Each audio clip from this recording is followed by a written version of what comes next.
You remember that picture I posted of the big pimple? This one right here. Tony and I are back out today to fix that problem. We've dug a little pothole here. We dug it almost exactly where the break was. It was perfect planning. Here on a Friday, we're gonna hope to hell that this doesn't turn into a nightmare problem because it is Friday. It's still draining out behind me. We're gonna get the battery pumps out. We're gonna pump this water out of here. I think it's either a 3 or 4 inch main line. We'll find out when we get all that water pumped out of there and we expose it a little bit more. We started digging this hole. We thought to ourselves, we don't want to blindly dig. Let's turn the water on and see where it's coming from. Many of you know that can turn into a couple of hours of pumping that water out, especially out of a 3 or 4 inch main line. Luckily for us, we have 2 battery operated pumps, so that won't be too much of a problem for us. Let's get the water pumped out. Let's open up the hole a little bit more.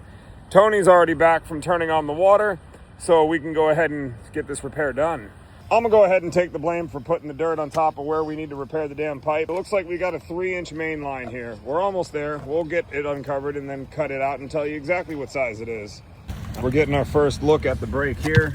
Tony says the system was probably not winterized correctly. That's a very interesting break there. We'll get it cleaned up some more so we can get it fixed. How do you think we're gonna fix this one? Slip fix it. What do we got inside? Looks like it's broke on the bell there. One side's off. Say that again? Definitely a winter problem, a freeze problem. Go. You sound like those women playing tennis. I wonder what noise he's gonna make now. Let's see if we got to the end of the crack there. That's the end of it right there. Perfect. We got clean pipe on that side, clean pipe on this side. Again, how do you think we're gonna fix this one? Because one main line leak wasn't enough for Tony and I, we decided to dig up and prepare for a second one before we go get the parts for that first one. This one's actually broken right here at the bushing. It's from trucks driving.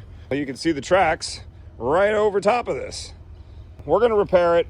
We weren't authorized to move it, so we're gonna leave it right where it's at, get it repaired, and get it back up and running. The idea here is we're going to remove this old valve, or the existing valve, not old valve. We're gonna make the repair with a new valve. You see that right there in front of Tony? Tony, what is that? Slip fix. That's our favorite fitting. We're actually gonna reuse that. I'll show you how in a second. On second thought, this slip fix was installed backwards. We're gonna get rid of it. Pop goes the slip fix. I'd say that's pretty cleaned up and ready for a repair. What do you say, Tony? Let's do it. Tony, you weren't kidding. You really were gonna slip fix it. Man, I wouldn't lie. How would you have fixed this line? Would you have used 4 elbows?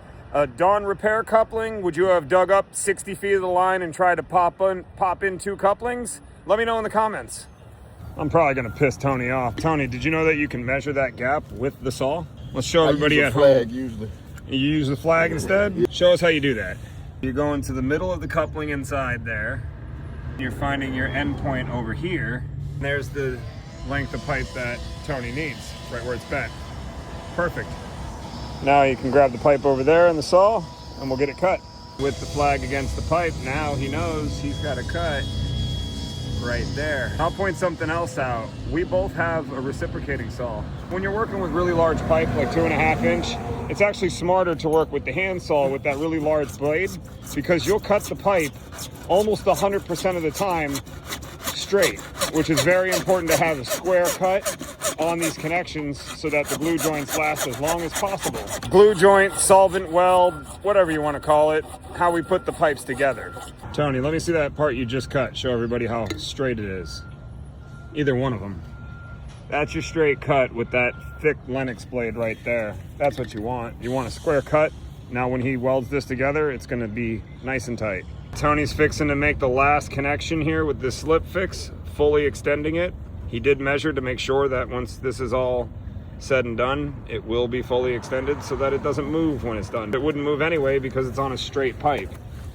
Let's go ahead and get that on there. She's in. He's gonna give her a little tippy tappy. Boom. Don't fall in the hole. Don't just fix it, slip fix it. We finished that first main line. We're back over here at this main line, getting this one all prepped up and ready to go. There's the old valve and broken parts of the main line. Here's the new valve.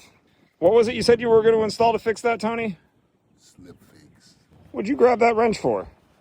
Okay, that makes sense. Tony's gonna sauce it up inside and out. And as soon as he's ready, I'm gonna actually, I don't even think my shovel's on the part that slides, so you should be all right. Get her done.